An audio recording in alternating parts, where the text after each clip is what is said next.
Welcome to AP Breakdown. We're your hosts, Rahi Patel and Sahasra Batula. Today we're going to be interviewing Mr. Jennings and Miss Syme for our AP Seminar podcast. Thank you so much for being on our podcast. Glad to be here. Glad to be here on a Friday.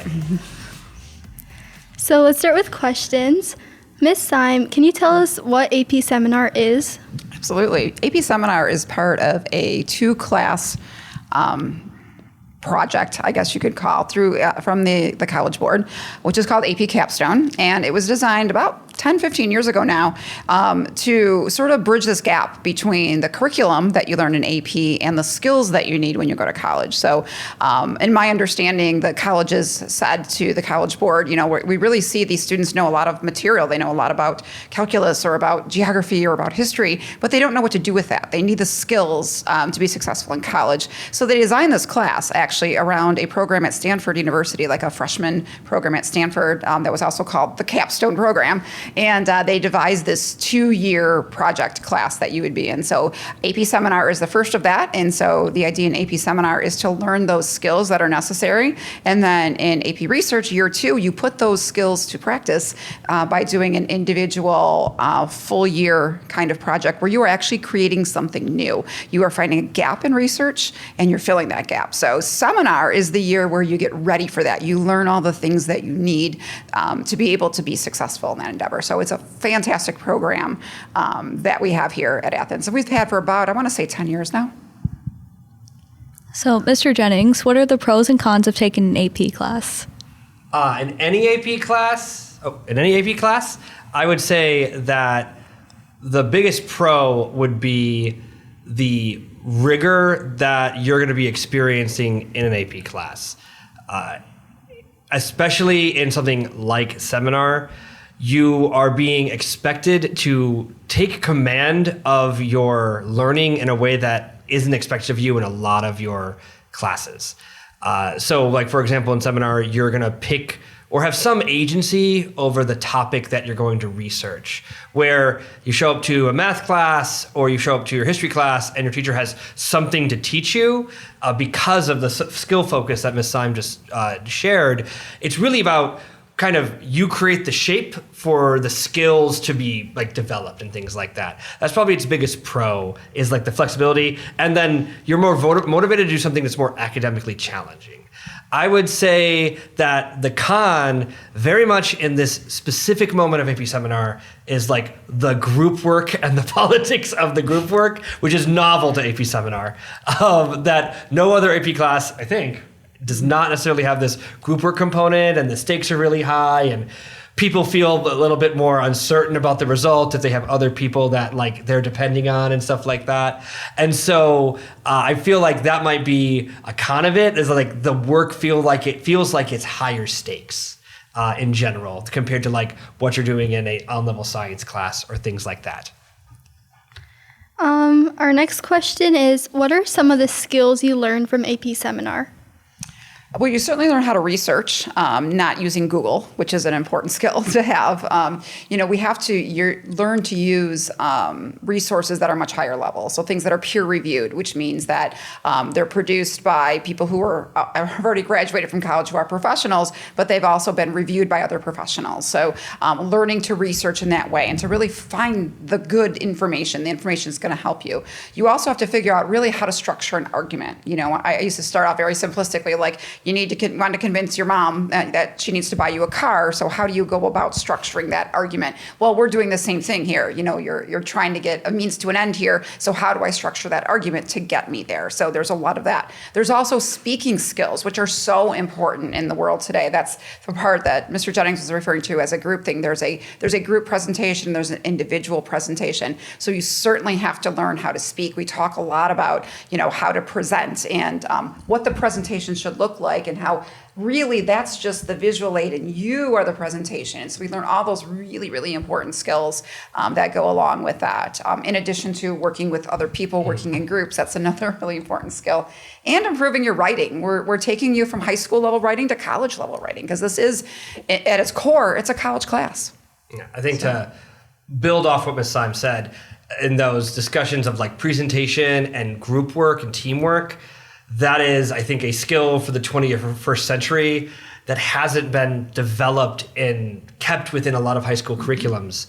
I know that I'm coming from 10 years in Texas, but about a few years before I came there, speech was a required class for high school graduation, and that was kicked out for all these other curriculum reforms. I don't think public speaking at all is a graduation requirement in Michigan. But the one thing that AI cannot do is be in the room in front of people and presenting to them.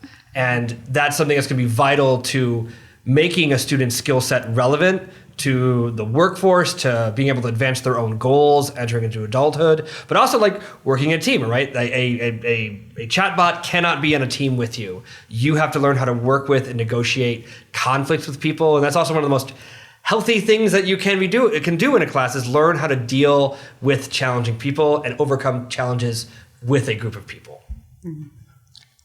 So what are the things that students struggle with the most when they take AP Seminar? So I am only in, I would say, the middle, I guess I call it exactly the middle part of it. I think even though I talk about it as a pro of the class, I really think that what challenges students the most in AP Seminar is the openness of it. The fact that they cannot be told that this is the exact right way to do it because it's a process of self-exploration that I really think our education system doesn't trust adolescents to do anymore, especially in an academic environment. So Miss Syme had to do this for 10 years. We have to act as these facilitators of student exploration when they've never been asked to explore their learning in an academic environment before. Students will often ask, is this right? Is this right? Well, I don't know. You tell me, or where should I take this? Like how should I structure this? I don't know. I haven't read all of your research. And that's really hard. Students sometimes, they want to do it right. They want to be successful. So they want lay out exactly how I should do this. And that's not the way this class works. Yeah. And that's it's the core of the learning, but it's also what is the hardest for students. Maybe you guys saw what was happening on the effects part of this in my class was like when we were doing like outlining for the IRR, every day I'd come in with a different kind of outline because throughout the day I get these questions. I'm like, maybe like they just need it clearer and clearer and clearer. And I think what I kind of realized was like, no, I just need to they just need to trust me that they got to find out what works for them. And that's something that also I think as teachers, we kind of are, it's sometimes easier just to tell them. And that's what's kind of cool about this class is that no matter how much I tell you, I cannot make you get it. You guys have to get it yourselves. And that can be really inspiring to see kids maybe you don't feel it as students who've been doing this for a few months, but really you two are different people than you were in August. As thinkers, as researchers, as writers, as speakers, you're different people. And I get the pleasure of seeing that evolution. And I hope that hopefully maybe one day you'll be like, oh yeah, I did change. I did grow in that process too. I've said this last year to you guys as well, that, I truly believe that seminar is the most important class you can take in high school. I think you need every skill that we do. And there is not another class in our curriculum that allows us the freedom to let you guys do these things, to learn these skills. There's no other program that can do this, which is why it's so amazing. One of the most rewarding parts I think about teaching AP Seminar is working with students from the beginning of AP Seminar and then sitting in their presentation at the end of AP Research and to see the growth in them, to see what they've been able to do, especially when many times they thought they couldn't do it. And we knew they could do it. And it's just a matter of building confidence and gaining those skills. And, it's something that these skills are so important to your college education, and that's why it's so great that we have the opportunity to pick up these skills now and to really practice them and hone them before you leave for college, which I think is fantastic. I completely agree. Just during the time I've taken this class, I've learned so much, like how to write an individual research report and present some presentation skills.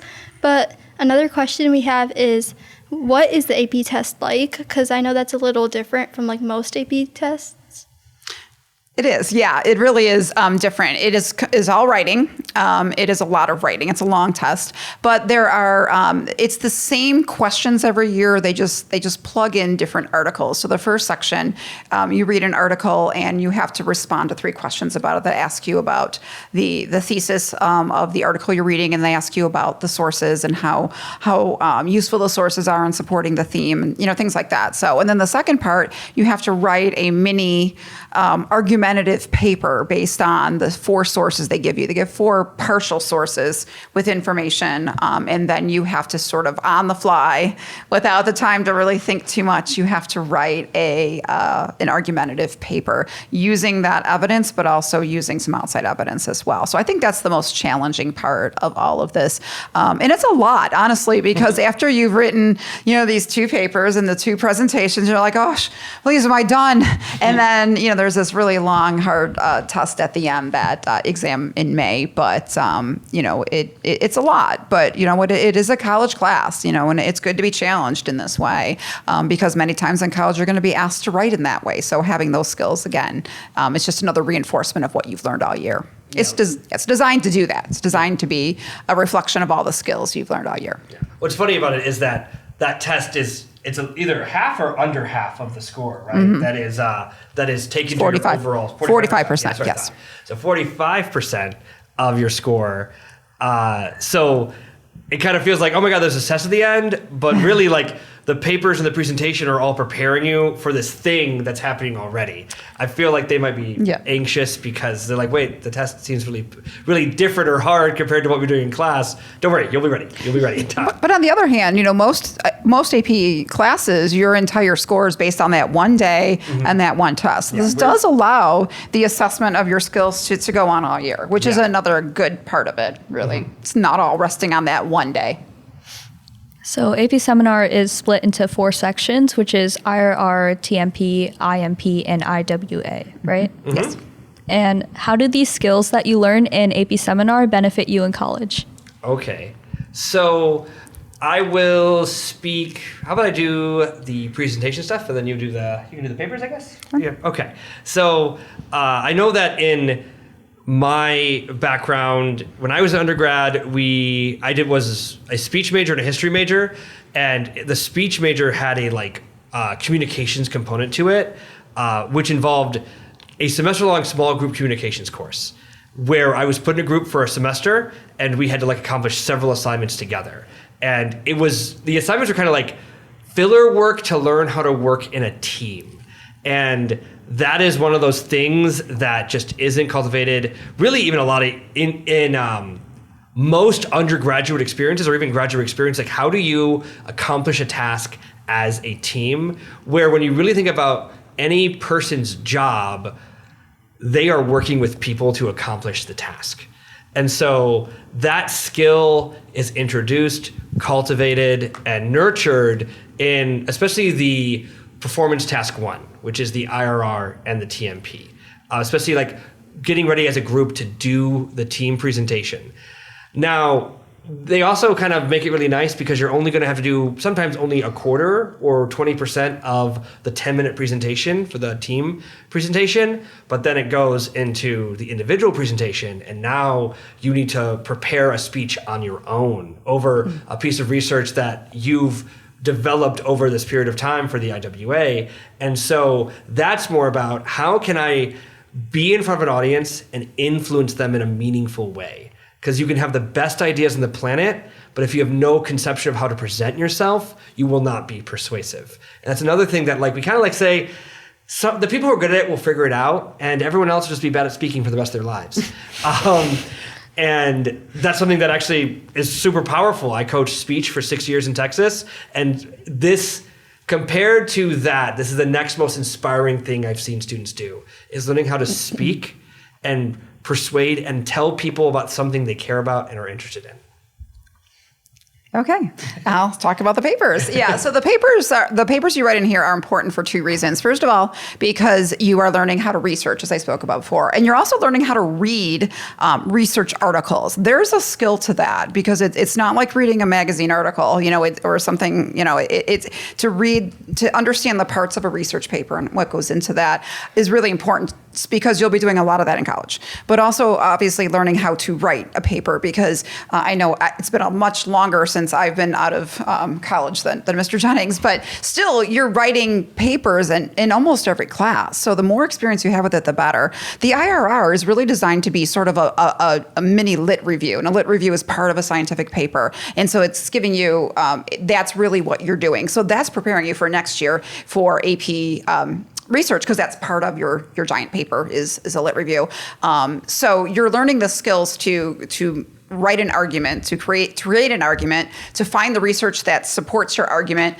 You're learning how to write a lit review. You're learning how to read research articles. And all of these are skills that you're going to use in pretty much every single college class you're going to take. So again, the more experience you have here doing it, where you can make your mistakes here, you can have that growth period here, is just going to set you so much further ahead when you get to college. Thank you so much, Ms. Syme and Mr. Jennings, for being on our podcast. We hope you got more insight on AP Seminar and plan on taking it. Thank you so much for watching this episode, and don't forget to follow our Insta at AP Breakdown TST. Have a great day. Bye.